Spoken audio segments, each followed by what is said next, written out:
De 1945 a 1948, apesar de um cruel bloqueio naval inglês, 10 navios antigos contrabandearam 70 mil sobreviventes do Holocausto para dentro da Terra Prometida. Nas palavras de um dos sobreviventes, os velhos navios e a frota britânica eram ameaças menores que a vida na Europa. Pela primeira vez em anos tínhamos um propósito: a criação de um Estado judeu. Milhões de judeus têm voltado a Israel oriundos de mais de 100 países. A existência de Israel hoje, na Terra Prometida, é incontestavelmente uma obra de Deus. Vejam, eu os trarei da terra do norte e os reunirei dos confins da terra. Aquele que dispersou Israel o reunirá. Em novembro de 1947, as Nações Unidas adotaram a sua Resolução 181. Ela dividia a Palestina, dando 18% aos judeus e 82% aos árabes, e tornou Jerusalém uma cidade internacional que, conforme o Vaticano também insistiu, nunca poderia ter domínio judeu. O mundo árabe rejeitou esta resolução e exigiu toda a Palestina.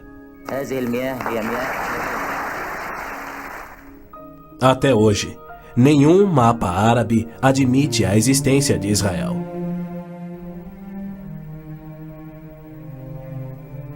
Em 14 de maio de 1948, Israel declarou sua independência.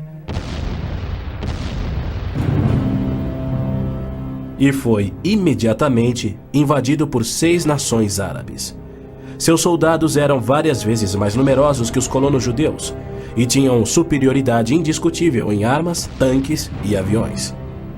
Tendo recebido da ONU uma faixa estreita e indefensável de terra, rodeada de inimigos dispostos a exterminá-lo, Israel deveria ter sido aniquilado. Porém, para a surpresa do mundo inteiro, que torcia para os seus inimigos, os colonos israelenses derrotaram os que buscavam destruí-los, exatamente como Deus prometera. E assim tem acontecido em guerra após guerra, à medida que seus inimigos têm tentado aniquilar Israel. Sim, é isto mesmo. A aniquilação é o seu propósito declarado. Os muçulmanos têm como dever religioso a exterminação dos judeus. Eles sonham com sua destruição e promovem festividades para honrar os assassinos dos inocentes cidadãos de Israel. O fundamentalismo islâmico começa a varrer o nosso mundo. O próprio Maomé declarou: a última hora não virá antes que os muçulmanos lutem contra os judeus e os muçulmanos os matem. Mas por que a imprensa chama os terroristas muçulmanos de radicais e extremistas? Na verdade, eles apenas estão sendo fiéis ao islamismo. O Corão ordena: não tomeis por confidentes amigos os judeus nem os cristãos. Matai os idólatras, os não muçulmanos, onde quer que os acheis. Capturai-os, acossai-os e espreitai-os. Líderes muçulmanos, religiosos e políticos ameaçam os judeus como fazia Hitler na TV, pelo rádio e alto-falantes nas ruas e nas mesquitas. Quando Gaddafi brada: a batalha de Israel será tal que Israel deixará de existir, ele fala por todos. O extermínio de Israel é transmitido aos muçulmanos desde o aleitamento. Um ministro da educação da Síria escreveu: o ódio com que doutrinamos as mentes dos nossos filhos desde o parto é sagrado. Um livro-texto de adolescentes egípcios declara: Israel não viverá se os árabes forem firmes no seu ódio. E um livro de pré-adolescentes diz: os árabes não desistem de trabalhar em prol do extermínio de Israel. É uma loucura Israel tentar firmar acordos de paz com inimigos como estes, mas a pressão mundial o obriga a isto. Na Guerra de Yom Kippur de 1973, milhares de tanques atravessaram simultaneamente o Sinai, oriundos do Egito, e descendo o Golã a partir da Síria num ataque surpresa cuidadosamente orquestrado. As forças militares de Israel estavam todas de licença, celebrando a mais sagrada de suas festas religiosas, levando, portanto, 3 dias para que se mobilizassem. 300 mil israelenses enfrentaram 1,2 milhões de árabes. Escapando por um fio da derrota, Israel sofreu pesadas baixas. Mas, em cumprimento incontestável da admirável profecia de Zacarias, de que as tropas judias seriam como fogo que consumiria as nações vizinhas, Israel expulsou os seus inimigos. Em retaliação por ter se defendido, 61 nações romperam relações diplomáticas com Israel, enquanto nenhuma nação repreendeu os árabes por seu ataque surpresa. Este tenso e custoso estado de alerta de Israel tem sido manipulado de modo a acusá-lo de perpetrador de violência infundada contra vizinhos amantes da paz. O antissemitismo é uma força motriz da mídia mundial, que é muito influenciada pelo dinheiro do petróleo. Não se veicula nenhuma crítica aos árabes e suas repetidas ameaças de extinção de Israel. Quando Israel deportou 400 terroristas do Hamas e do Jihad Islâmico por terem matado e mutilado centenas de seus civis, foi criticado pela mídia internacional e censurado pelas Nações Unidas. Mas quando o Kuwait deportou 300 mil palestinos, em sua maioria civis inocentes, a mídia fez pouco caso e as Nações Unidas ignoraram o fato.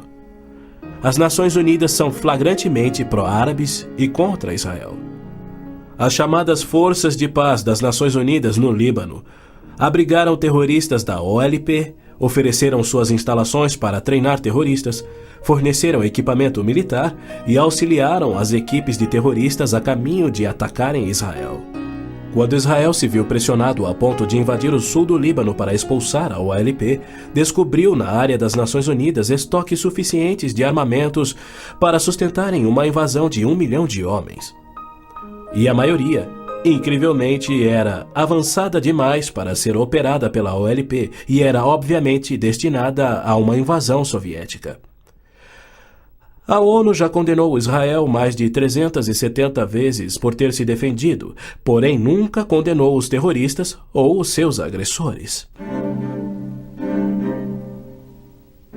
2 anos após a Olimpíada de Munique, em que a OLP assassinou 11 atletas israelenses, Arafat, o seu líder, foi convidado para falar na Assembleia Geral da ONU. E foi recebido como herói, embora clamasse pela extinção de Israel. O então secretário-geral da ONU, Boutros Ghali, declarou: Os judeus devem abrir mão de sua condição de nação e do Estado de Israel para serem assimilados como uma comunidade do mundo árabe. O Domo da Rocha, no cume do Monte Moriá, está situado no coração de Jerusalém. Esta edificação de 141 mil metros quadrados inspira paixões tão explosivas que pode ser o estopim da Terceira Guerra Mundial a qualquer instante. Foi ali que Abraão obedientemente construiu um altar e colocou sobre ele o seu filho Isaque, disposto a oferecê-lo como sacrifício a Deus. Mas Deus o impediu e proveu um carneiro para substituir a Isaque. 900 anos mais tarde, há cerca de 3.000 anos, o rei Davi comprou aquele terreno santo de Araúna, o Jebuseu, para poder edificar ali um altar a seu Deus. E foi ali que Salomão construiu o primeiro templo. Do templo judeu, destruído por 2 vezes, não resta nada. Em seu lugar se ergue o Domo da Rocha, um imenso monumento ao deus islâmico da lua, o antissemita Alá.